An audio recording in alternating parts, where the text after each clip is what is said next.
Welcome,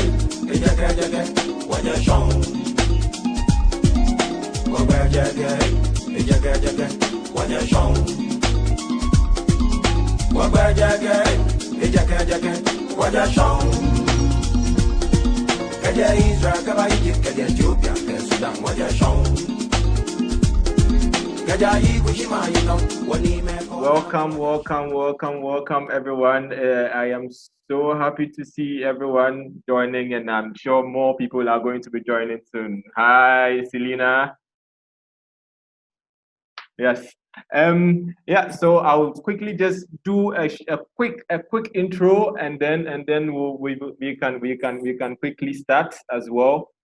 Thank you all for joining. This has been so much of a pleasure to host everyone. To be honest, the song you're listening to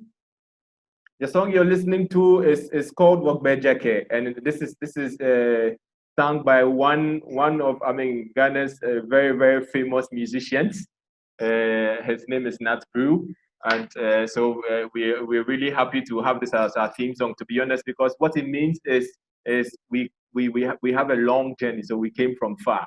So what we are going to be talking about as well is the startup journey. So if you logged on, you're listening to the Startup Lounge, and yes, welcome. And this is our second edition, just so you know.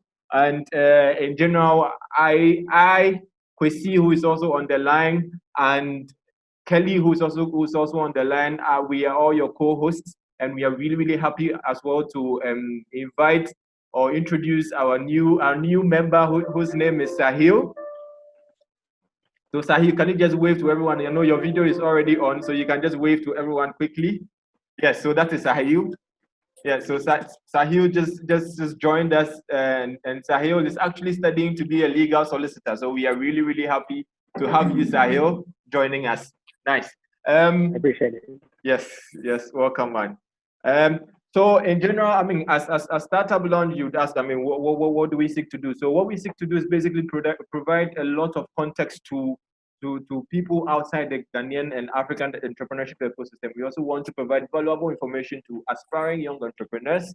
We also want to create a community where everyone here and everyone as well outside this community can join and be a part of and ensure a collaborative process to build an ecosystem that lasts. We also are seeking to provide visibility to the startups and the founders we interview over here as well. So this is really interesting and nice for us. And as well, in general, last week we actually had Mubarak Smaila, who is the CEO of Bizo Money. This is a fintech Ghanaian business. It's a fintech business, and it was really nice to have him talk to us. And one thing he left with us was basically, if you have an idea, if you have something with you, and then you have been thinking about it for so long, you need to start working on it. It might work, it might not work, but until you try it, you will never know. Today, we are going to be talking about innovation and health. Big topic because coronavirus is everywhere, the outbreak is everywhere. There are so many measures now in Ghana, almost everywhere you can think about, every country you think about, there's something around coronavirus. So today we want to fully discuss, what's the role of innovators are in this whole ball game, in this whole health menace that is happening. How do they come to play, and how is this outbreak as well affecting young innovators, African innovators, Ghanaian innovators? So today for our guest we have Hayford Nkansah, and he is the CEO and founder of MedrX App. MedrX App is basically a startup in the health sector. They have a pharmaceutical business, a tech business in the pharmaceutical industry. I will leave him to introduce and also talk more about it. I don't want to spoil the fun for him. And then we also have, so this particular session we are going double. So we also have again on the set as our guest we have Christopher Nyakpo, and Christopher Nyakpo is also the CEO of Frikmart. And Frikmart is basically a startup, and that is that is basically doing. Sorry, 1 second, guys. I'm trying to add other people whilst I talk. Sorry about that.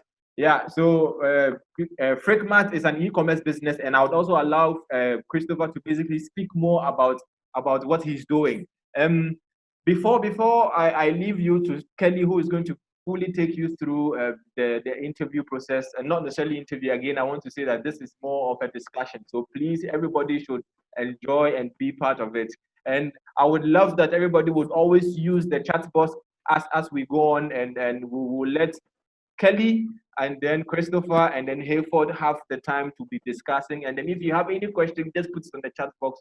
We'll be asking them. And I would also say that for now, we would love for everybody to basically be mute and as well switch off your video so that we can basically have only Kelly and our guest speakers on the video.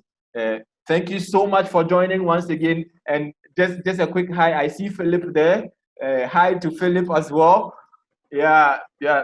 It's nice to see you. Yeah. So, and in general, Kelly, I would quickly leave this place for you, and then I'll let you rock and roll. Yeah. Thank you all, and then we hope you enjoy it. Samik, thank you very much for the introduction. We are extremely excited to have you all join us today for our second webinar in the series. And wherever you are joining us from around the world, we are so happy to have you. And I would want you to also join me in welcoming our guest for today and accepting to be on the show with us, Hayford, as well as Chris. Thank you so much. Chris, if you could turn on your video, we'll be very excited. So just like Sammy said, we would kindly encourage you all to interact with us through the chat box. Put in there your comments, put in there your questions and any suggestions that you have. Let's make this very interactive and engaging. So going straight to the introduction, I think for us as Startup Lounge, the past few weeks has been very, very interesting, where we've seen the development of a lot of people stepping up to the occasion, coming up with innovative ideas to help solve the issue of the COVID-19 pandemic. And in Ghana, I can talk briefly about three key of these innovations, which I find very interesting. The first is a ventilator that is being made, an affordable ventilator that is being made by one professor in one of our academic institutions, Dr. Fred Magbagonluri. He and his team of students are coming up with a really innovative ventilator that's going to be affordable. Another one is a young man in Kumasi, a graduate from Kumasi, who has just invented a solar-powered hand-washing machine, something we've never seen before. And finally, just a few days back, I think 2 days back, we also heard from Nkansah Diagnostics, who are now making rapid diagnostic test kits that would help with the testing of the COVID-19 case. So basically, this is telling us how exciting people are stepping out to the occasion and coming up with ideas. But the truth is that for a long while, whilst others are also coming up now using their ingenuity. So what we are doing today is try to give you a balance of the two. Somebody who has been in the game for long in the case of Hayford, and then Chris, who is also championing an innovative idea. So without much ado, I would want to give them the first opportunity now to just basically introduce themselves to us and share with us what their business model looks like. So let's begin with you, Hayford. Hayford, I think you're on mute. If you could kindly unmute and then. Hello. Yeah, I hear you now. Great. Okay, thank you, Prince. I'm excited to join you. Pleasure to always talk about innovation, as I do. My name is Hayford Nkansah, and I'm the CEO and founder of MedrX. And MedrX is simply a platform that is providing access to essential medicines in the pharmaceutical industry. Why access to essential medicines? Many a time we find patients roaming for medicines that are essential, medicines that have been prescribed for them, or chronic medications that they've been placed on for a while. And it's sometimes very frustrating to see how patients can spend so much time and resources in just buying medication that they need to take. And so we decided to put in some work in making medicines more accessible and even more affordable for patients. And so we have a series of platforms that are running through the retail pharmacy, wholesale pharmacy industries, and in mobile app, and that is for patients to access any medicine they need just from the touch of their finger. So that is what we do as MedrX in the healthcare industry.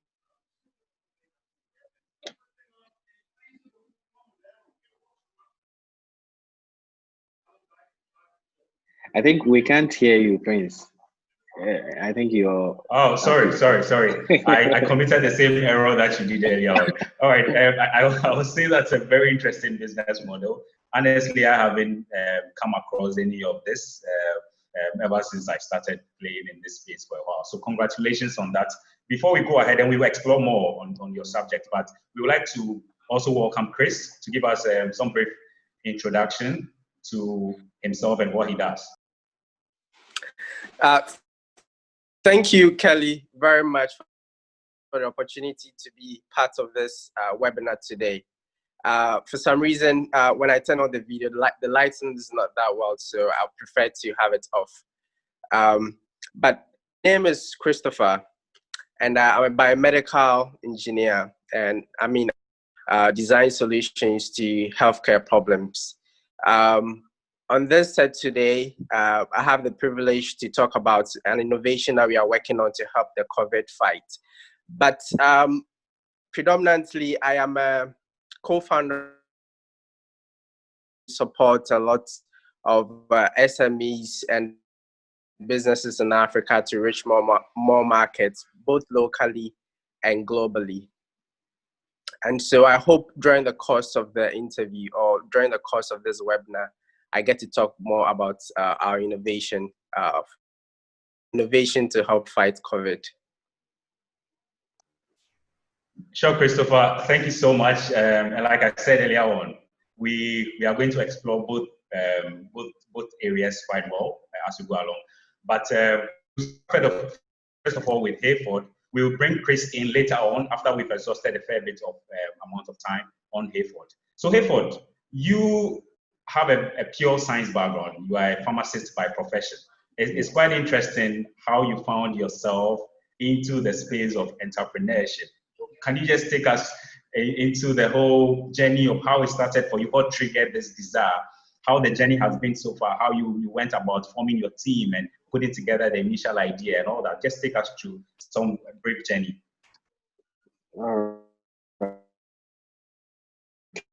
Kelly, thank you very much. So entrepreneurship has always been a passion with me graduating to become a pharmacist.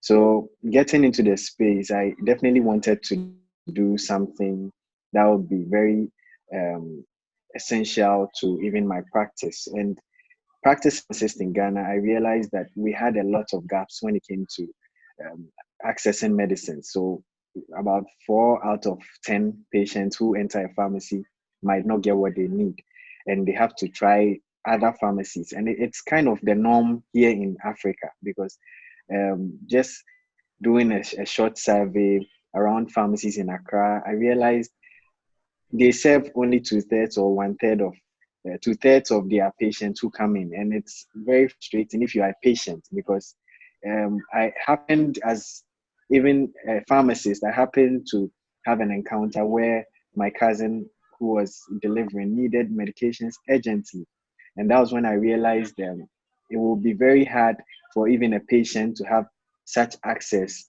Even looking at how a pharmacist, how exposed I was, I couldn't even access a drug for my own relative on time.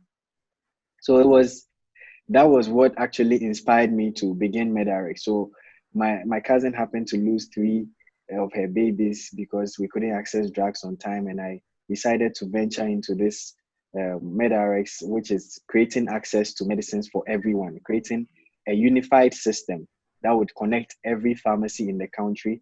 Therefore, we'll be able to access the database, the stock, the real-time inventory of pharmacies, and then give this power to every patient out there. So with time, initially, it was just an idea. It sounds fancy and very easy to do, but putting together a business plan, trying to make this a sustainable venture venture, trying to put together a team of developers, business marketers, and a whole lot who would make this vision realizable. It was a journey that was worthwhile, full of challenges, funding challenges, team-wise, getting the right people to do the work was a whole lot of challenges. And even when the work we had begun and pharmacies had eventually accepted our model and were signing up, it became a whole challenge managing our infrastructure, because having 3,000 pharmacies on one platform would not be an easy ordeal. You have to have a huge server infrastructure behind that.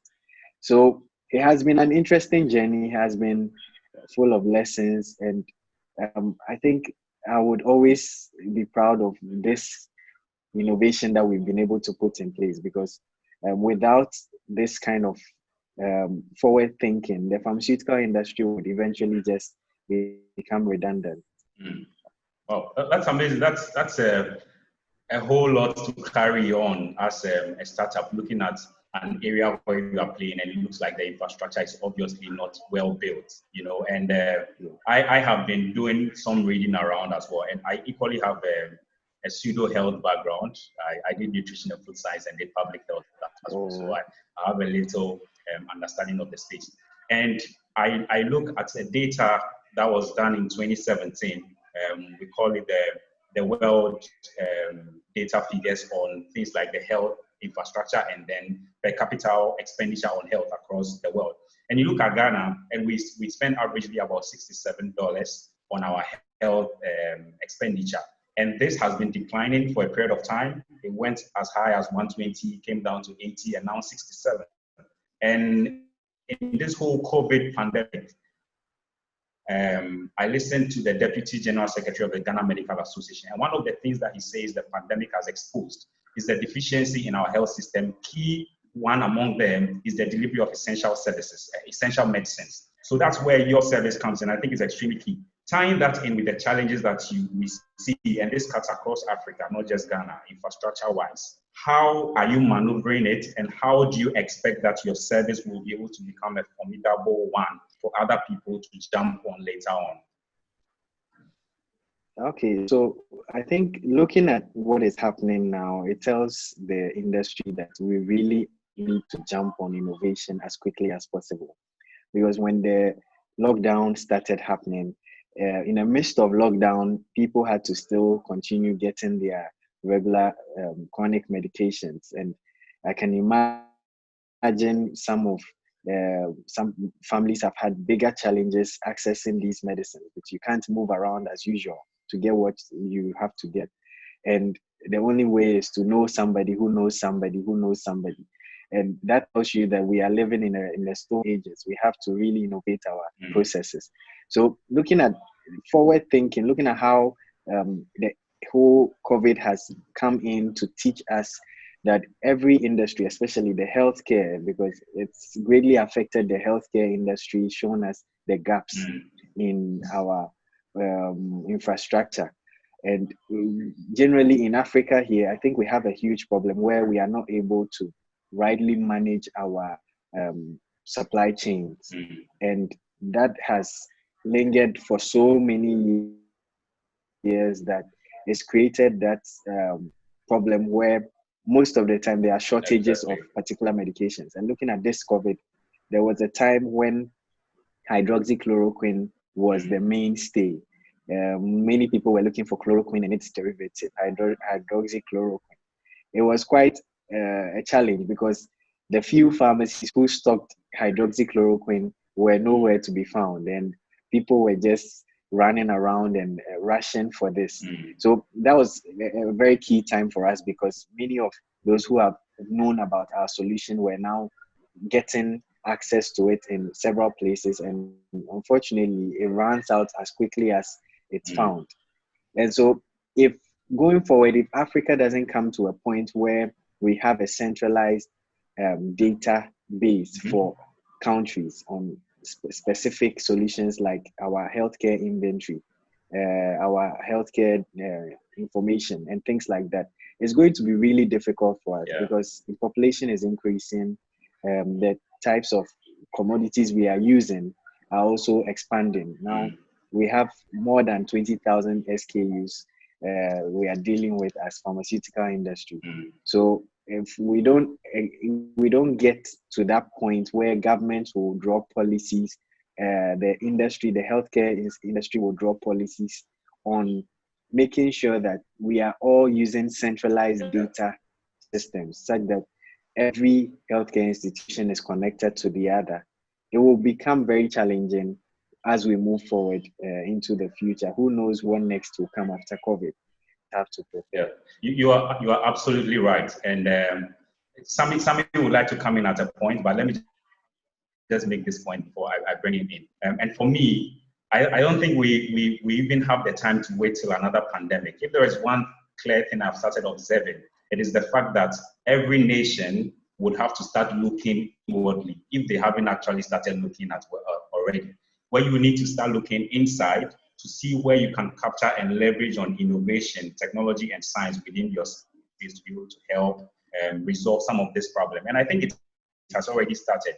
Even if you look in collaborations already, where the FDA has gone ahead to go beyond their 1 month or 2 month process of accreditation to actually give people a 1 week accreditation to inventions that they've made.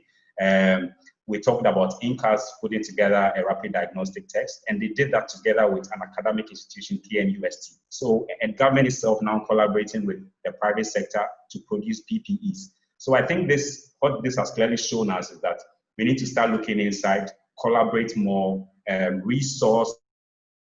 provide resource to the institutions that are doing this, and more particularly for us, startups need at this point to be supported a lot because they hold the future to the economy. I'll bring Sammy in now to share with us what he wants to say briefly. No, yeah, thank you so much, Kelly. I think in general as well, I probably also wanted to give sort of like the reality that we face, to be honest, because you and I, like if we go to the doctor, so just to back up a bit from what Hayford was saying, if you go to the doctor and then you get seen, and after the doctor gives you the medicine, what happens? Like, to be honest, between you and I, we go to the first pharmacy, we ask for the medicine. What they tell us is that the medicine is out of stock. You go to the next one, is out of stock, and sometimes you even go all the way back home, and you don't even know when the medicine is in stock or has come back or something of that sort. So that particular kind of environment is why there's a need for something like this. And you also say, Hayford was also mentioning something about the data aspect. It's really key, because if we have a great data, like how Hayford's business is building it up, to a point where if I need something, if I need a drug or anything like that, I go to this platform, I look through what is there, which pharmacy is closer to me, and then how do I get these medicines? Are they in stock? What are the prices and stuff like that? So it's really interesting for it to be coming from a startup. And one other thing I also wanted to add is, sometimes you might bring in a solution just outside the ecosystem, and then you put it in. And the truth is, it might not work because it doesn't fully understand the problem. And that's why I like it that we have startups who are actually doing it from within. Then you get to they already have experienced it, they can understand it, and they can build something around it. I just wanted to quickly add this. Sorry, and then you can continue. Thank you, Sammy. That was a very valuable addition, and I think it's extremely key. Very soon we will be going on our first break, where we will invite Kwesi to take us for the 60 seconds down memory lane, one of our segments. But then I see a lot of comments coming in as well. I would encourage that we continue to share our comments and suggestions. Sammy will come in later with some of these questions, and then we get our guests to respond to them. Just yourself in an ecosystem where sometimes people say it's very supportive, other people say it's not, depending on where you find yourself. Being an entrepreneur and a startup owner, where would you say you place the card? Would you describe the startup ecosystem in Ghana as very supportive? And if it is, what are some of the things that you have seen that shows that that's clearly the point? Okay, I think, Kelly, the ecosystem is improving, because back when I had the idea way back in 2015, and I decided to venture into starting a business, I felt very left out. All that was happening was outside Africa. There were a lot of competitions and a lot of opportunities out there, but here in Ghana, it wasn't favorable at all. We had so many challenges. It was very difficult to even find someone who was ready to help you raise funds. So it's one of the first things, one of the first and key things in starting a business is to get a source of fund. And that it deters a lot of startups from even trying out their ideas, because how are you going to even wrap your head around the idea, let alone get someone to believe in it so much as invest as an angel? So it's not easy at all. But now it's getting better, because I think this government has tried so many things to help the startup ecosystem. And also the foreign, I don't know, angels and investors are recognizing the potential in Africa, and most of them are bringing things into our ecosystem. So I think now in 2019, 2020, I think we've seen drastic improvement in how small companies are being funded to do things. And if you look around, we have even the government having an entrepreneurship support program that is giving NEIP, that is giving funding to so many new upcoming entrepreneurs. So I think it's way better now. Yeah. That's amazing. And in your case, you have partaken in AHK's startup tour that went to Germany. Yeah. I think you partook in the MTN challenge as well, which I think are great initiatives. Chris would like to make a point on this, so if we could just get Chris in briefly, and once that is done, we would move on to our next section.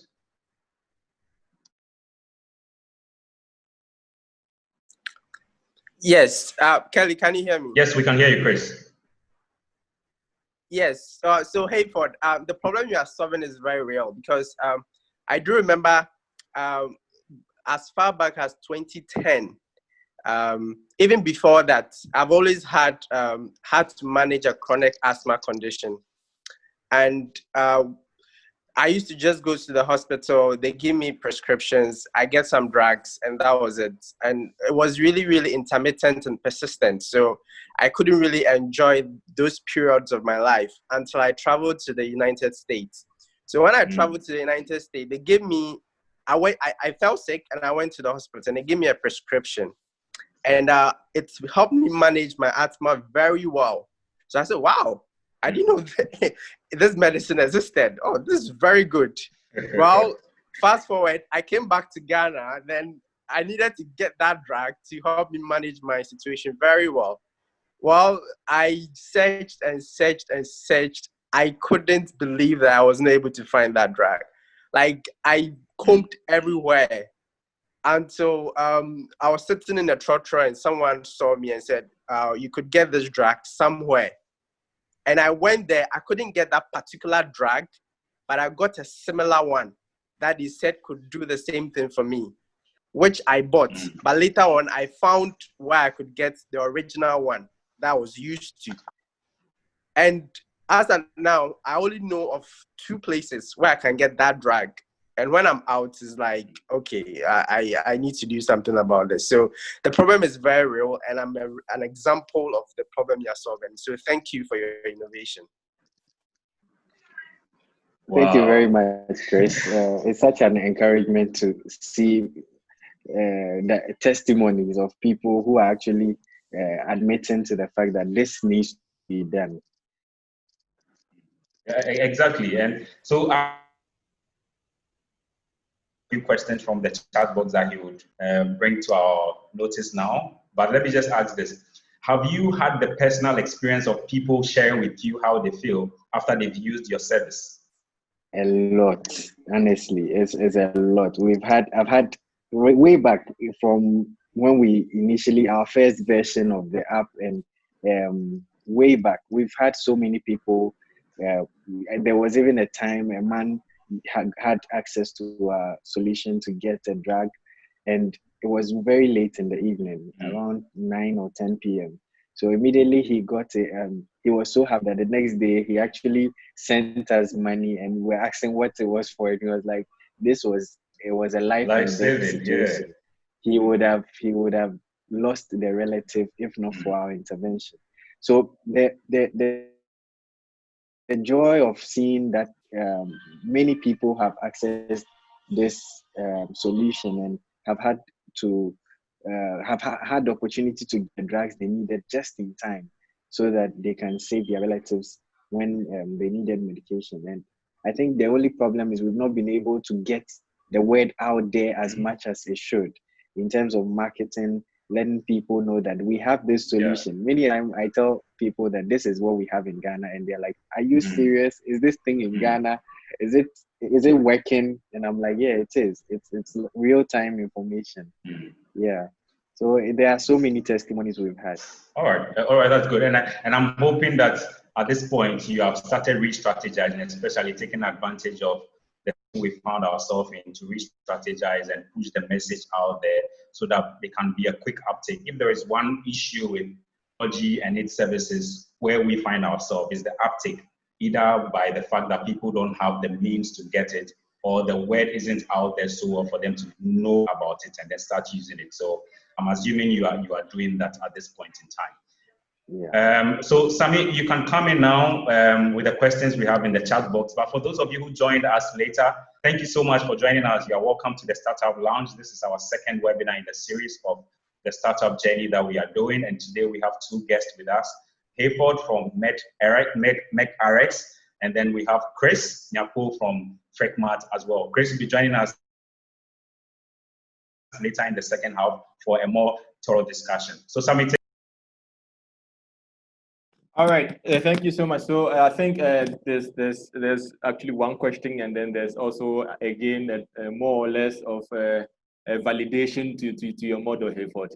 So the first question is, I mean, I think in general you also spoke a bit about it. So is the difficulty that people have finding the medicine that are needed without your app? Because of or is it because of the shortage in pharmacies? So which one is it really? So I think in general, what you're trying to ask is what is the real problem? And I think in general, maybe you can just quickly sum it up for us. What really is the problem that you're solving? Yes, the real problem is that pharmacies are only able to stock up to a certain number of drugs, and quite frequently, because of the problems in our supply chain, way from the wholesale to the retail, pharmacies don't stock everything that the doctor will prescribe. So the stocking of drugs are scanty. So it's up to chance that what the doctor prescribes for you, you get it in the first pharmacy you go to. It's a matter of chance. So every time patients have to search for what has been prescribed or what medication they need to buy. And then if they are lucky, they find it on time. So it's a problem from the roots. It's a supply chain problem with the pharmacy. Yeah, thank you so much for that. The second one is lengthy that I'm going to summarize it. So in general, I think the first one as well was from Sahil. The second one was also from Sahil, and Sahil is trying to say that, I mean, so let me read the first part. It says, my family is heavily involved in pharmaceutical manufacturing here in Ghana, Tema. A major issue from our perspective with Ghana's healthcare system is that the government does not provide adequate support and incentive to local manufacturers. Mostly poor payment terms on medicines they purchase from them for public hospitals. So he says he loves your company's goal, but want to hear your thoughts on the larger healthcare issue. So which your company does. Yeah, okay. So I mean that Ghana faces. So in general, what's your view on the larger healthcare issue Ghana faces from Sahel as well? Yeah, I completely agree with what she's saying. I mean, if you're a manufacturer in this country, you're going to be very frustrated if, for example, we have manufacturers of paracetamol, like very essential commodities that we need, and they try to make the prices very affordable. So they normally tender in for government hospitals and supply to them. And it's kind of frustrating when they now have to retrieve their monies.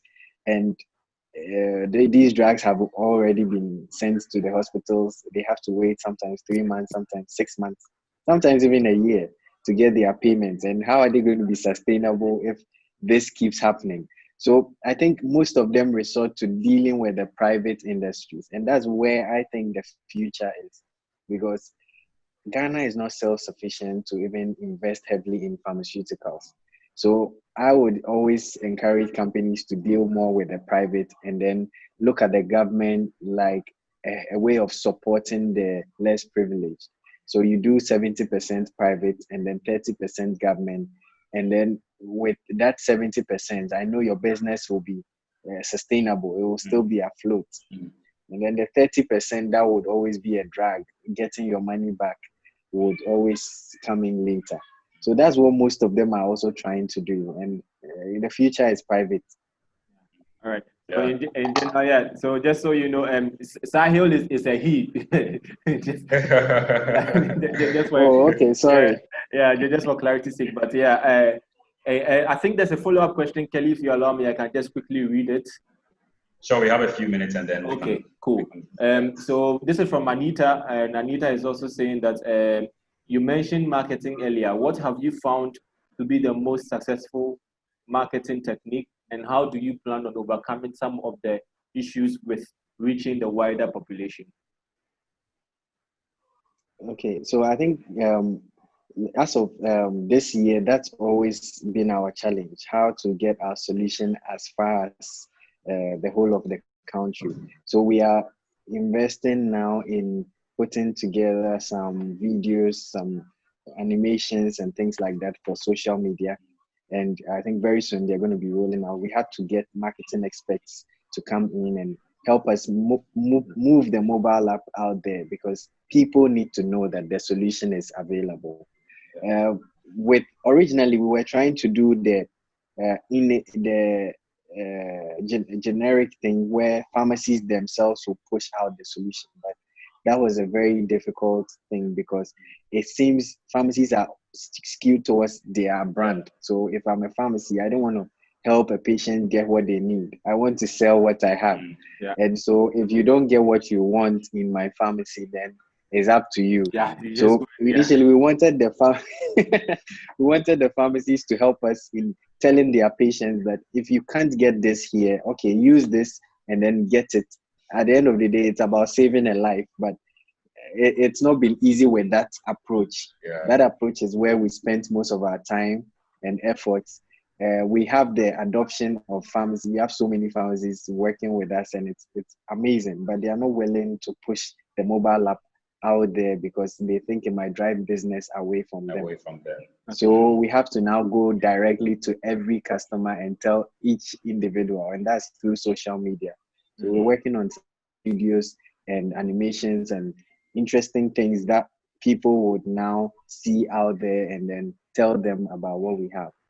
Yeah, and maybe as well, if just a quick one, Kelly, I just wanted, yeah, sure. maybe as well, maybe you can just give us a quick, in terms of numbers, how many pharmacies do you already have?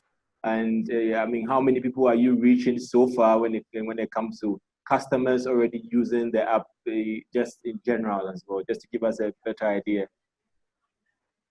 Okay, we have as at today, every day we are adding pharmacies. So as at today, we have close to 570 pharmacies on our network. Wow. And that's everywhere, not limited to Accra, it's the entire country. And we have that's about one sixth of the pharmacies in Ghana. So and then with customer reach, the mobile app, this version, we have a new version out every now and then. So this particular version, we have had about 1,000 active users, people who have accessed our site, and it's a web holding of approving apps in this lockdown and COVID season. So we have the web version running now, and we have about 1,000 hits already on it. So it's picking up again. People are accessing it, and most of the people using it are people who work in the pharmaceutical space because they know about it now. People who work in pharmacies are searching for drugs for their customers. People who have heard of it through pharmacies are able to access it. We are now looking forward to getting it to the ordinary person walking on the street. Yeah, like it is done automatically. The pharmacies then are to jump onto it, because that's where the traffic would be. Exactly. Yeah. And an interesting part is now we are kind of pushing every pharmacy to have a segment of our platform. So very soon you're going to be seeing a lot of pharmacy apps out there, and that's all powered by us. And so the pharmacies themselves, we have East Cantonment Pharmacy, NS Chemist, they are all coming out with apps which are powered by us. And that's going to be one of the easiest ways to get the public to know about MedrX, because they are all, if you search on any of these apps and you don't get it, it will redirect you to MedrX. So it's an interesting approach as well. So for this is sounded very interesting, honestly, and I can't wait to see how this is all going to turn out in a few months and a few years. Congratulations, Hayford. You are doing an amazing job, and the same thing to your team as well. The strong guys behind you. And talk AC, who is going to take us for a quick break through something we call the 60 seconds down memory lane. It's a segment on the webinar series that we do, basically to have a fair idea how the journey of entrepreneurship has been playing out so far in Ghana and Africa. So he comes up with interesting discussions within 60 seconds for us to listen to. So Kwesi, if you can hear me, please take it over and share with us what we have today. Okay, thank you very much, Kelly. So today we have NS Bediako Sampon, CEO of NS Chemist Limited. After understanding his dad, he started his own pharmacy in technology. This was after leaving the university. Later began manufacturing in 2001. NS Chemist currently imports 60%, with a vision of eventually producing majority of its pharmaceuticals. NS Bediako Sampon was adjudged the CIMG Marketing Man of the Year, as well as the most influential CEO in Ghana. From one shop to a multi-million-dollar company with networks across the nation and beyond, NS Bediako Sampon has earned his place among great entrepreneurs to have emerged from Ghana. That's all for this session today. Before signing off, I want to remind all of you to stay home and stay alive. You can't build something when you are dead. That will be all. That will be all for 60 seconds down memory lane. I hope I was within the 60-second limit. You were, Kwesi. Obviously, we all know that we want to build stuff, so we are going to keep safe and practice social distancing and all the other things that we need to do. And it's interesting to hear about the story of NS, and those of you who are not conversant with the Ghanaian pharmacy space or are not Ghanaians yourself. NS Chemist is one of the household names when it comes to pharmacies around the country. And it's interesting that we are having to talk about him when we are also discussing an innovation by somebody like Hayford, who I can see clearly is going to be a sort of NS in a few years to come. So Hayford, we hope this is a motivation for you to keep pushing harder and do what you are doing now.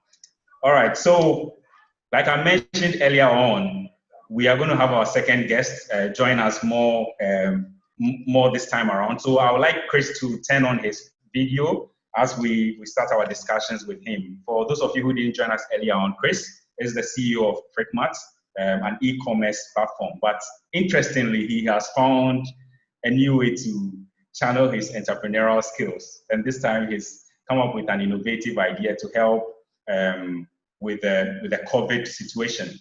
Chris, we all know you run an e-commerce business. Tell us why you decided this time around to do something related to health, and just briefly what exactly you have done. Okay, so yes, I run an e-commerce company, and like I said in my introduction, I said I'm a biomedical engineer. So my natural inclination is to find solutions to problems in healthcare. And we were trained to build medical devices. Is because of the processes it takes for the approved to be used and commercialized. It takes a long time. And so I veered off a little bit and I'm into e-commerce. But during this COVID time, I thought it was a good time to revisit my passion or my training.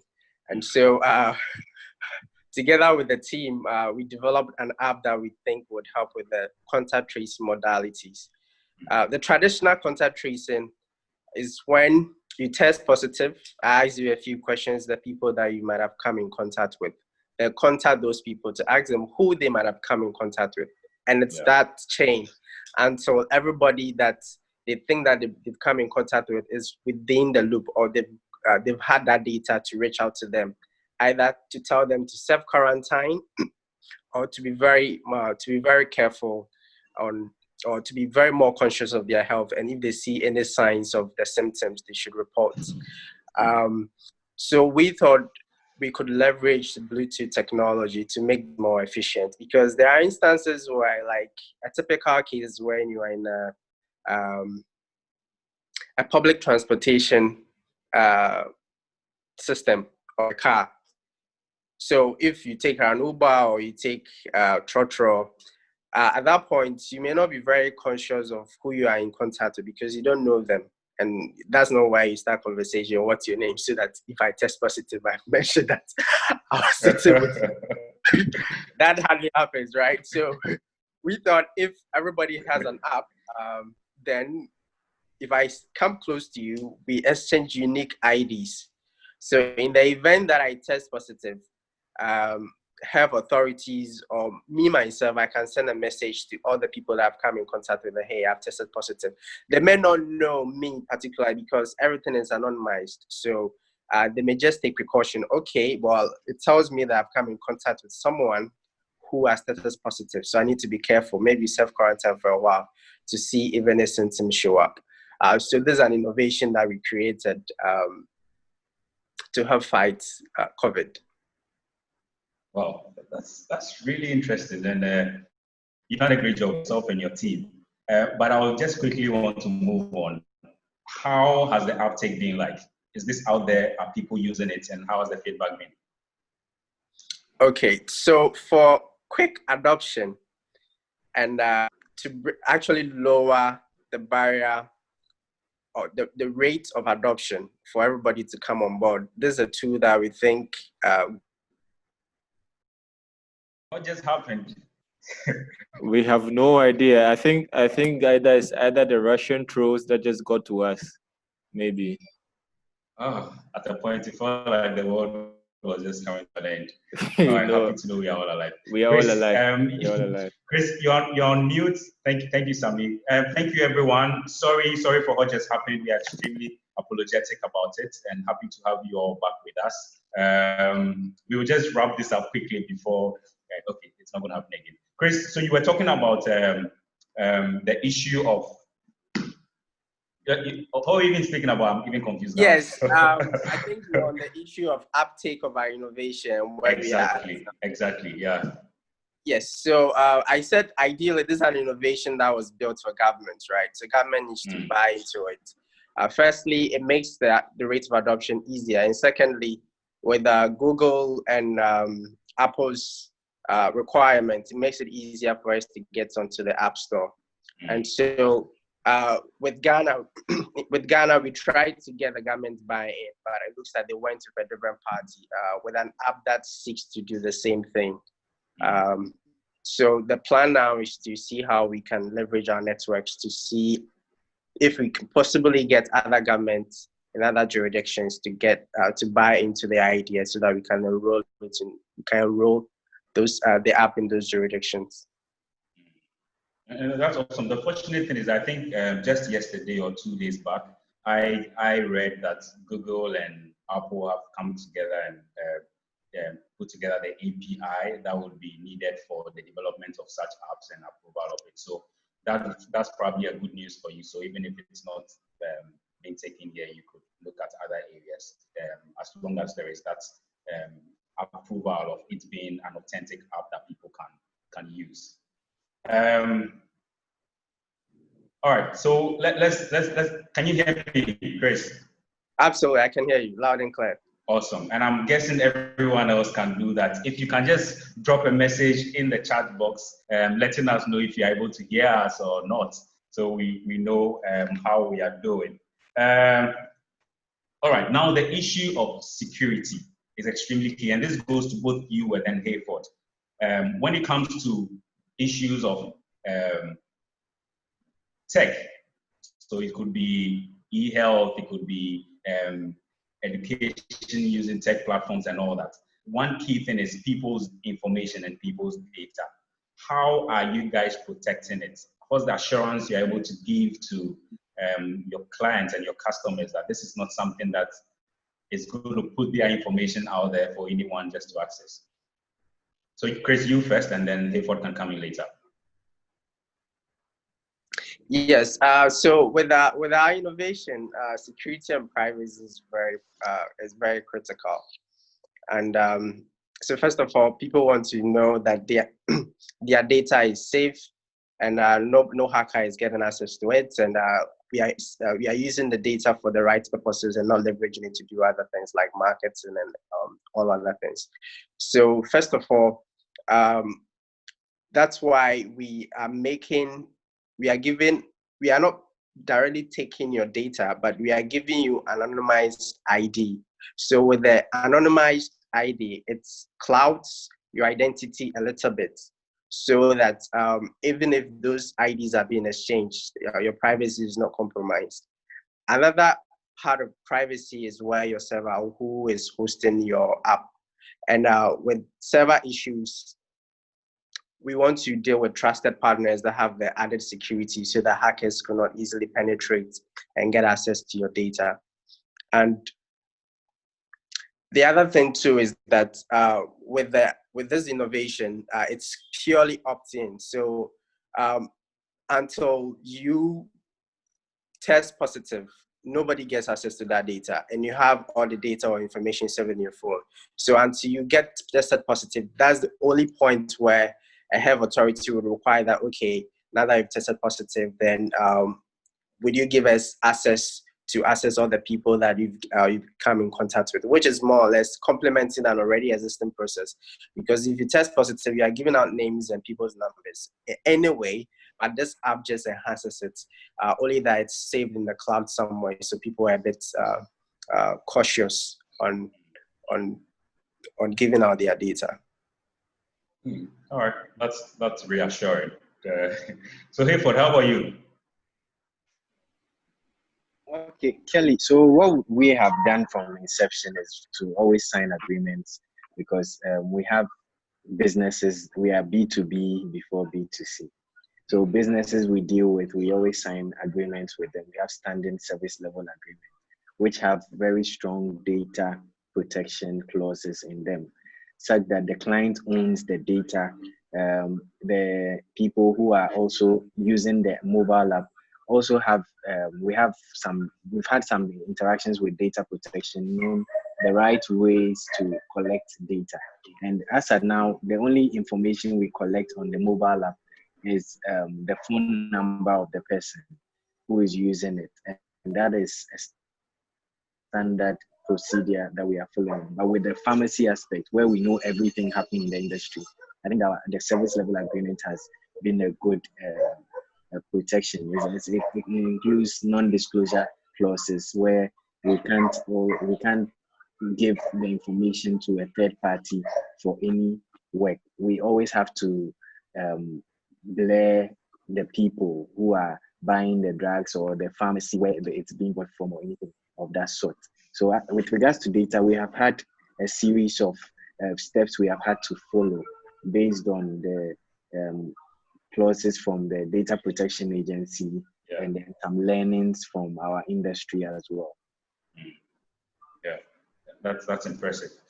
We have just a few minutes to go, so I have my final 3 questions to ask, and then we will get Sami in to share with us if we still have some questions in the chat box. And so the conversation brings me to the next area that I want to look at, which is regarding investments.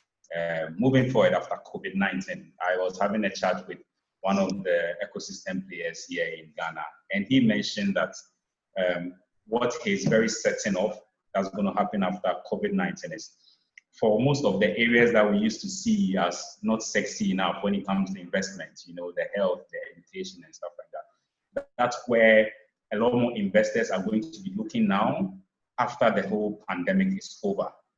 If that is the case, how would you say MedrX is positioning itself or try to realign to take advantage of a situation where you can get as much investment as possible to scale up and then make more impact?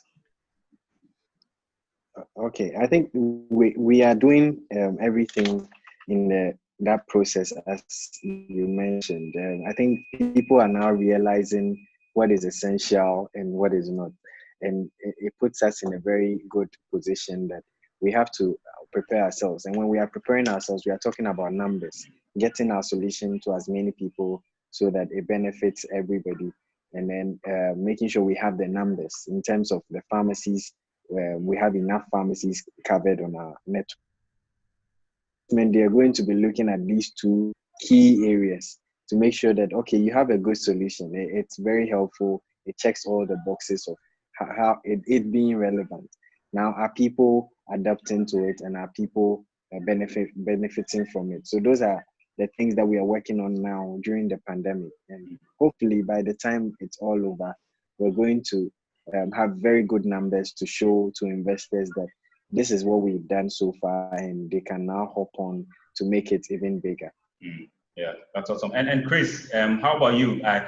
So this same individual did let me know that moving forward, one of the things that investors may probably be asking for is for you to showcase a pandemic proof or risk-proof startup, you know. How do you think startups as young as yours would be able to do anything like that? Or what are the little things you can do at this point to prove that you can be able to withstand situations like this if they do show up today? Okay, so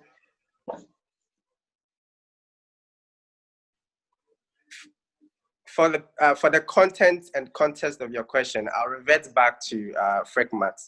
So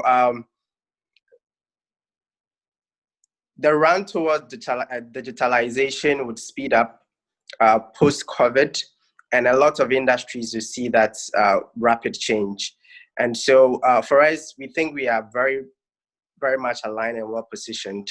Since we are a digital e-commerce platform, we would grant more access to a lot of people to leverage these platforms to expand their market base. And so for us, we want to push our solutions to as many traders as possible, and also as many buyers as possible. Like Hayford said, it's about the numbers. So the more transactions we've conducted would make a good case for any investor to put money down to scale their innovation.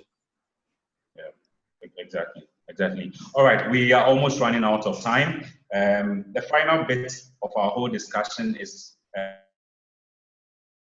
the two of you share with us what we call the founders tip, where you share with us in brief your experience in say 1 or 2 sentences as an entrepreneur or startup founder so far, and we use that as a quote later on for you. But before we do that, I would like to invite Sami. If you have any question in the chat box that our audience has sent us, kindly let us know. If not, we will just go and have the founders tip and exit today's discussion. Yeah, Kelly, I think there's one question that was, I think there are just 2 questions, but I would say that maybe I'll put it in one and then you can answer it very, very briefly because we need to actually end.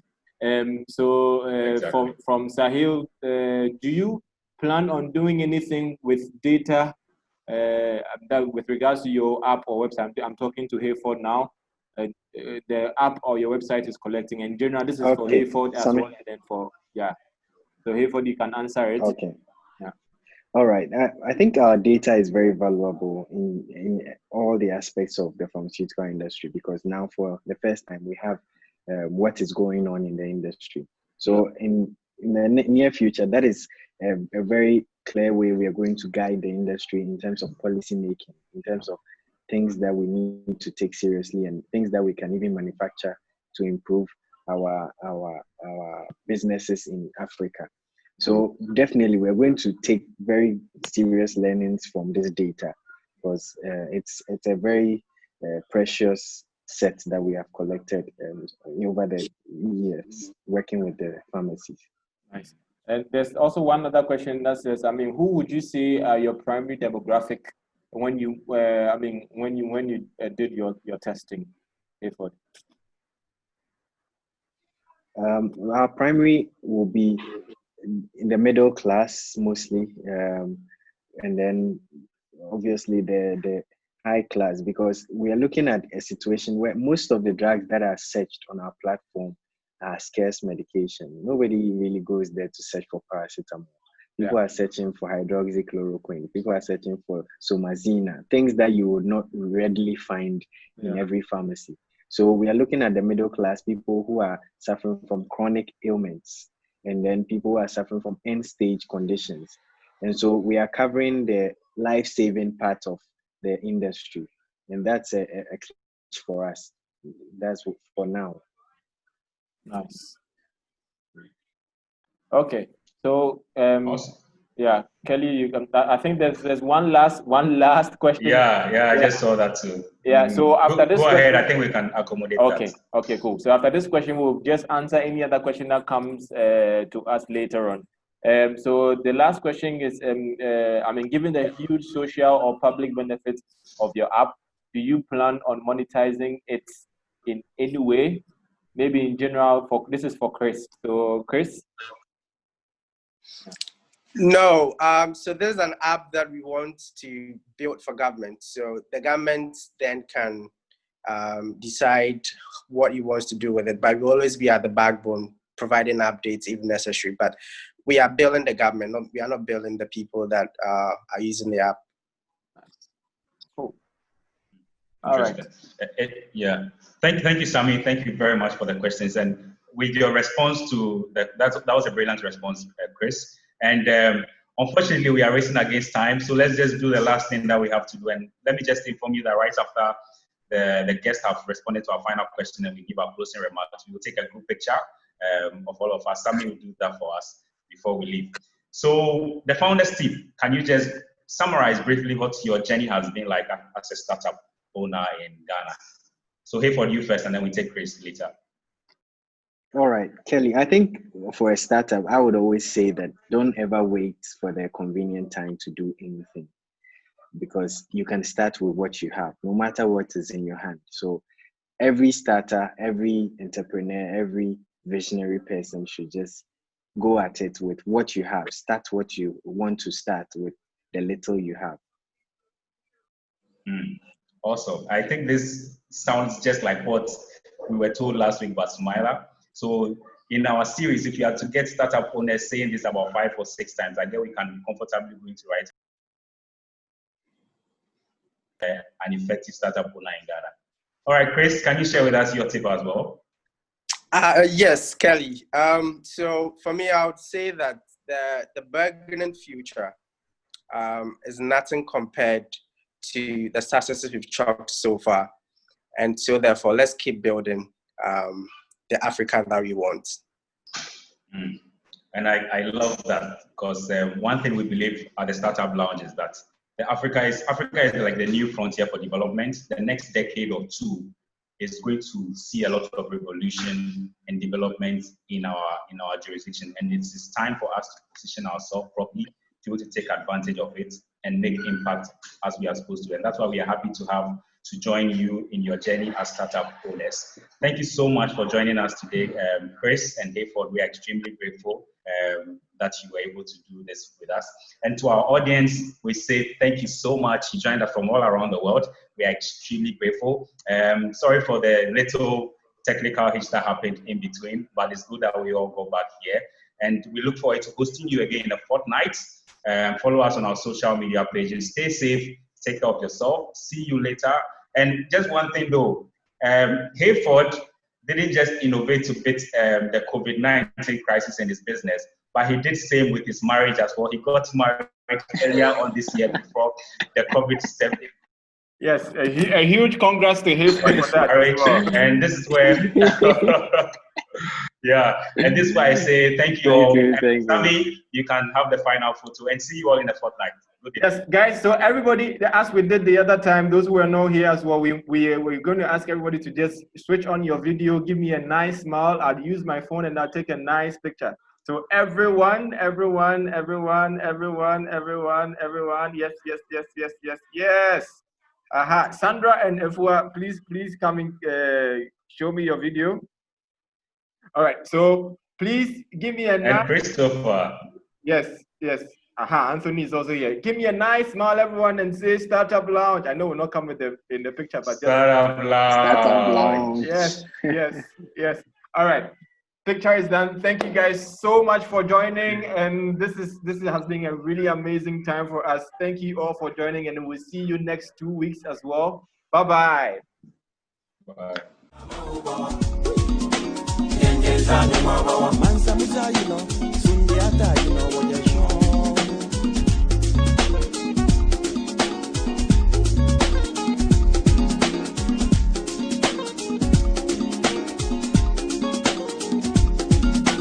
Nagbe wa, via Siri,